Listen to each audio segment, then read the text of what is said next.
Good evening, ladies and gentlemen, and thanks for taking the rendezvous with us right here on Spectrum Television. It is the 8 p.m. bilingual newscast. And making news tonight, a bill to extend the term of office for members of the National Assembly has been put before deputies for consideration today. While it has been prepared pursuant to the provisions of Article 15(4) of the Constitution. What future for political parties? What has been the reaction of some deputies with regards to this? Find out all of that in tonight's edition of the 8 p.m. bilingual newscast. Good evening once again, ladies and gentlemen. If you're just joining us, it is the 8 p.m. bilingual newscast right here on Spectrum Television. While the news opens in the French language with you, Leila Rengazu. Good evening.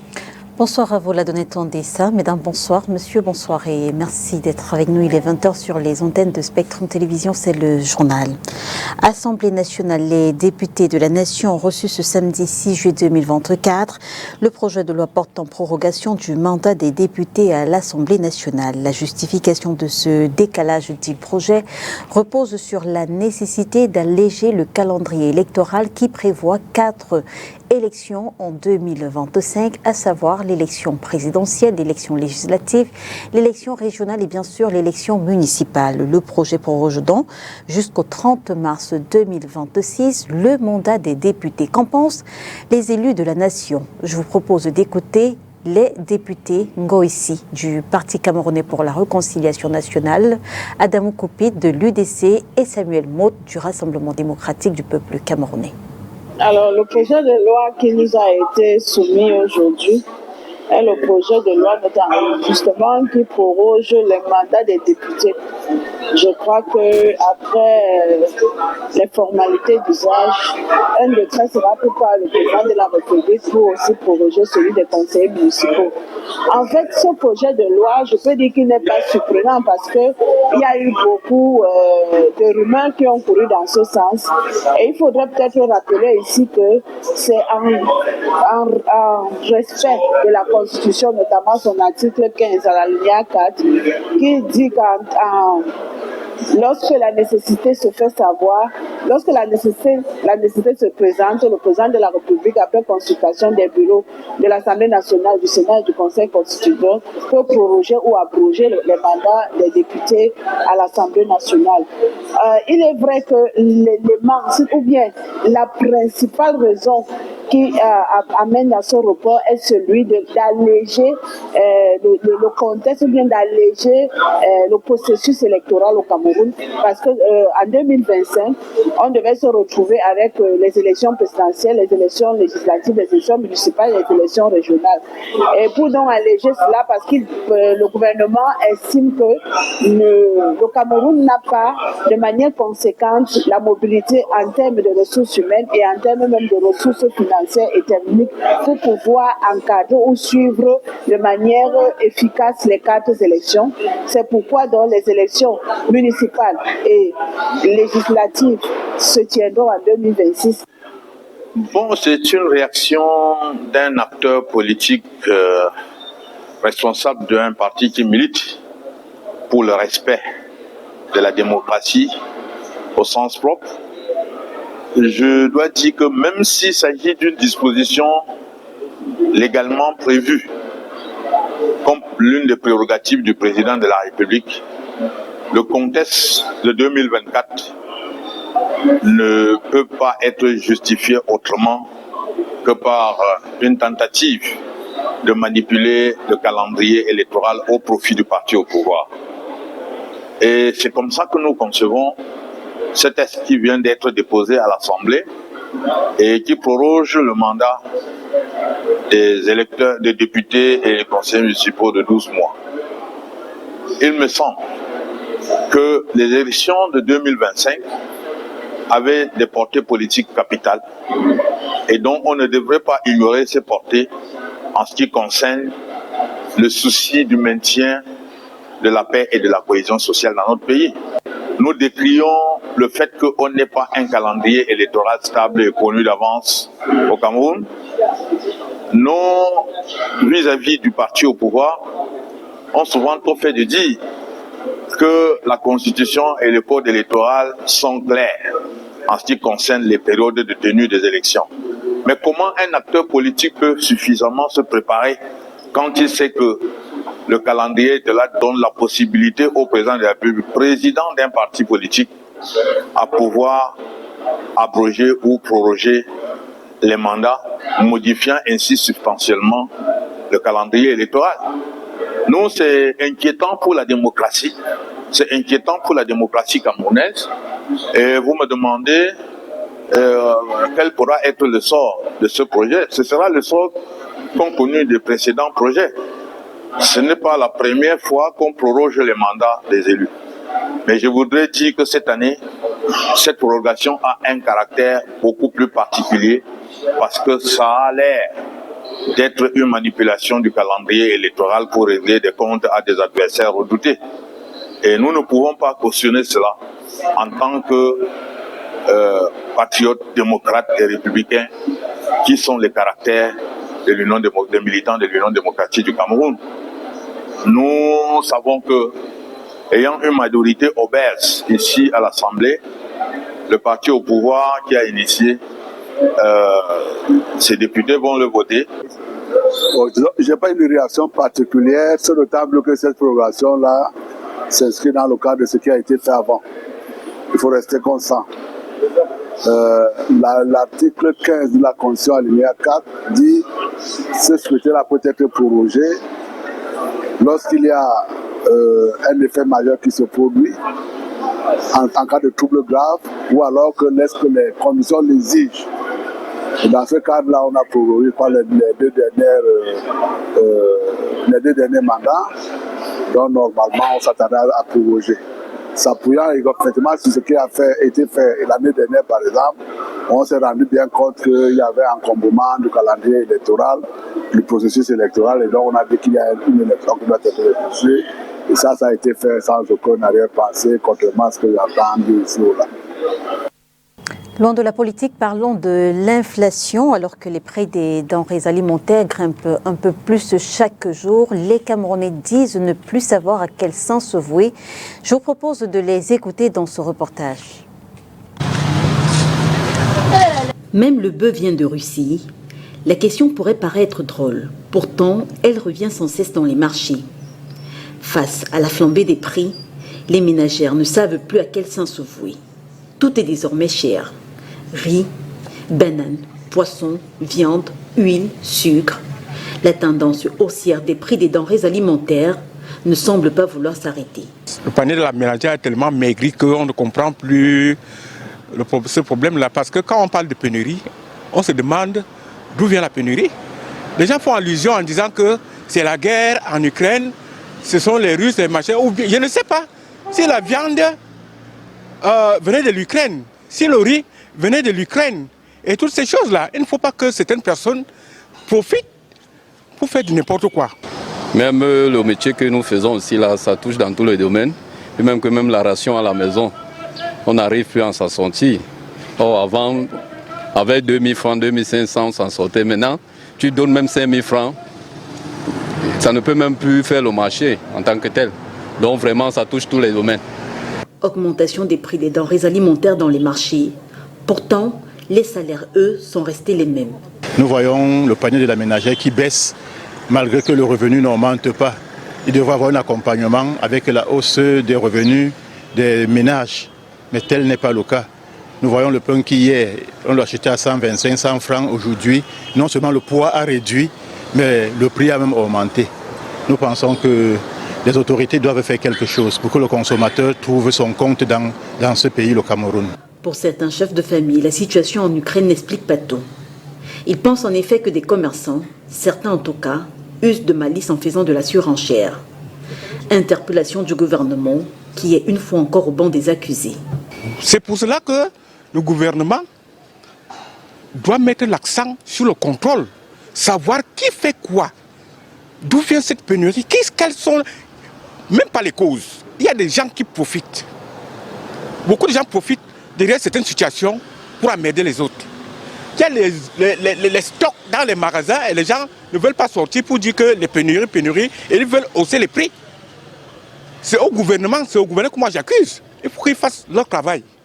Notons que cette hausse de prix des denrées alimentaires vient s'ajouter à d'autres dépenses courantes. Well, tonight's newscast interests itself in a craftsman who makes sculpted dogs and different other objects with the use of recycled irons and damaged motorbike reservoirs. Christella Sexuele has the story for us. Donc avec ça, on donne une seconde vie au vieux réservoir de moto. Unlike the ordinary dirt you find picking around households, here we have artistic ironworks which have been beautifully and carefully sculpted into dirks by an ironwork craftsman. A couple of recycled irons plus damaged reservoirs gotten from unuseful motorbikes. This creative mind assembles those objects and transforms them into these amazing ironworks, which he exposes for sale in his workshop. Ici, c'est à peu près notre showroom. Oui.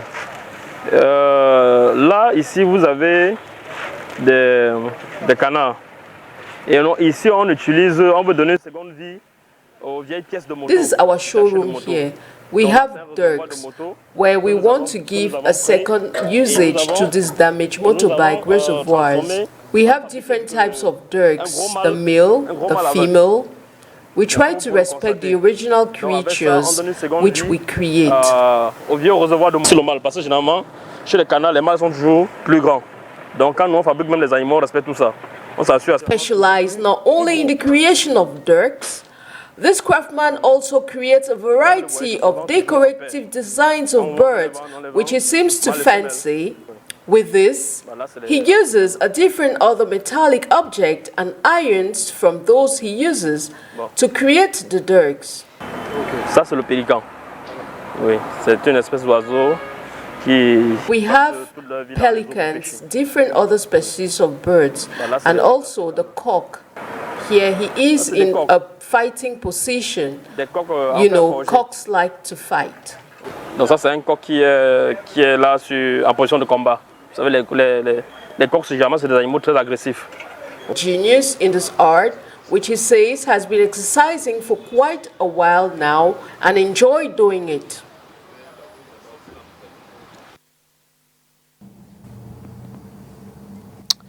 As of July 1, only inhabitants with a prescription issued by a doctor can purchase medicines from a pharmacy.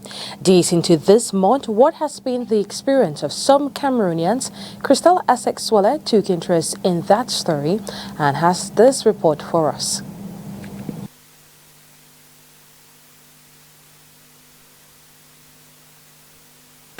July 1, 2024 has marked a decisive turning point in the health system of Cameroon. No more pieces of papers with some scribbled, handwritten prescriptions on it will be accepted in pharmacies moving forward. This reform comes as a result of a mutual agreement between the National Order of Physicians of Cameroon and the Minister of Public Health, Dr. Manawuda Malachi, who have it that for any prescription to be validated, this has to be from a recognized doctor of the order. However, the people's opinion remains divided on the issue. Mais si je suis à l'hôpital, bon, l'hôpital va me donner l'ordonnance avant que je me guide en pharmacie pour payer cette ordonnance. If I am hospitalized, the hospital will provide me a prescription, which I will take to a pharmacy. If I don't get a prescription, I don't see any reason to go to a pharmacy.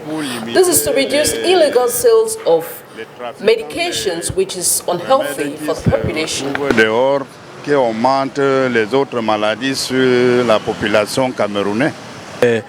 Une mesure farfelue parce que moi je trouve que amener même les gens à aller encore au truc de gazon, ce qu'ils appellent communément gazon, parce que quelqu'un qui va It will instead push people to sort for the illegal way, because if someone goes to the pharmacies and is refused to be served, they will redirect themselves to the illegal sources.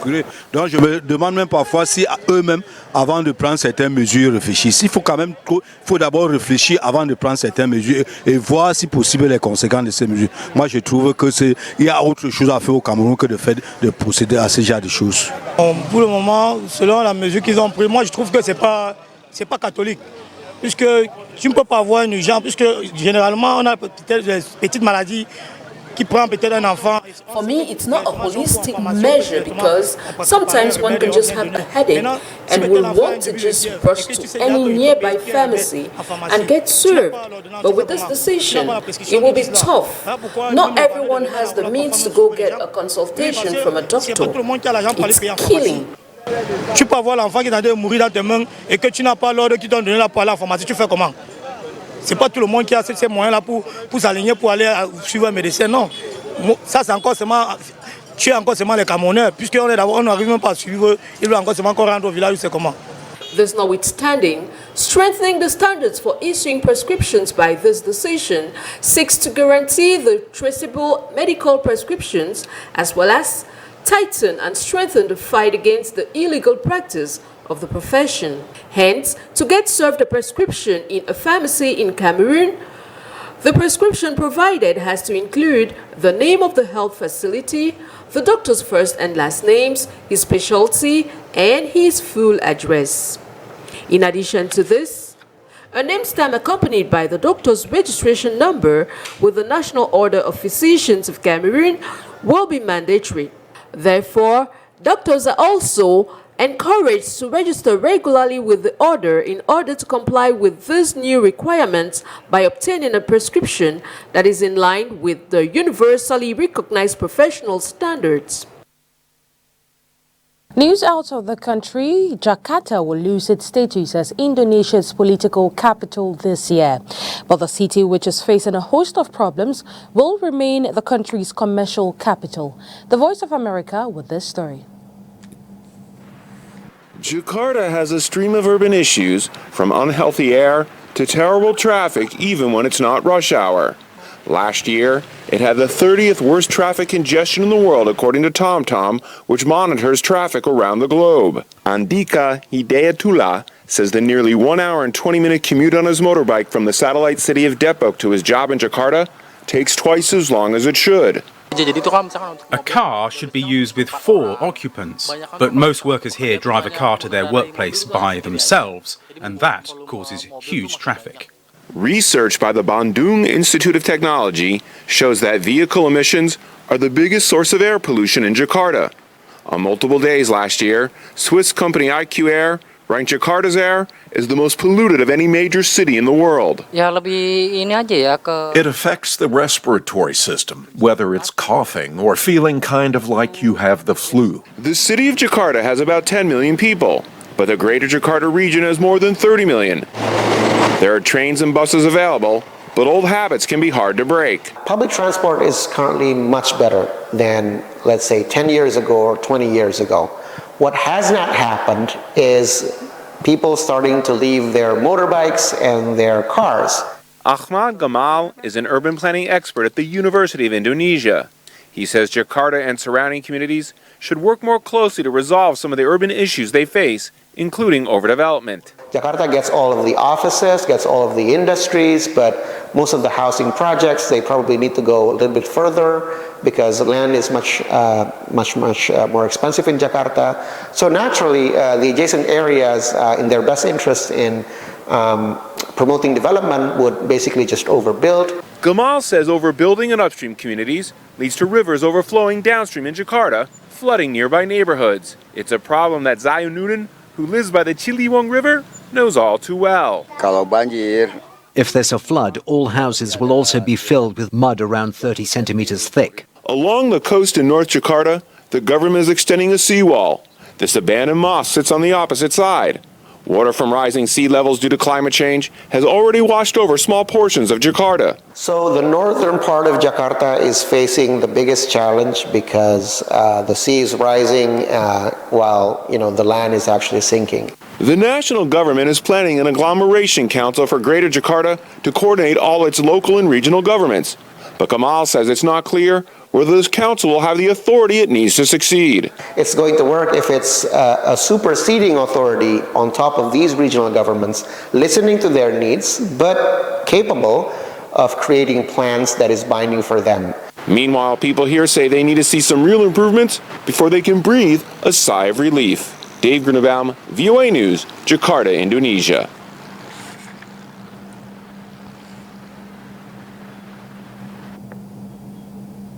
On to this short brief in sports. End of the road for Cameroon at the Olympics qualifying tournament in Latvia. Well, the team lost by 59 points to 72 points to the host. Well, Latvia makes it to the finals of this tournament. Remember, the finals or the champion from this tournament will secure an immediate bet to the Olympics to be held in France.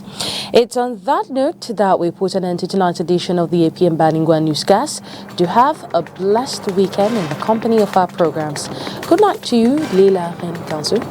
Bonsoir à vous, la Donnette Tondessa. Mesdames et messieurs, merci de nous avoir suivis. On se retrouve demain lorsqu'il sera 12h exactement sur Spectrum Télévision dans le cadre de votre émission 7 Hebdo. Bonsoir.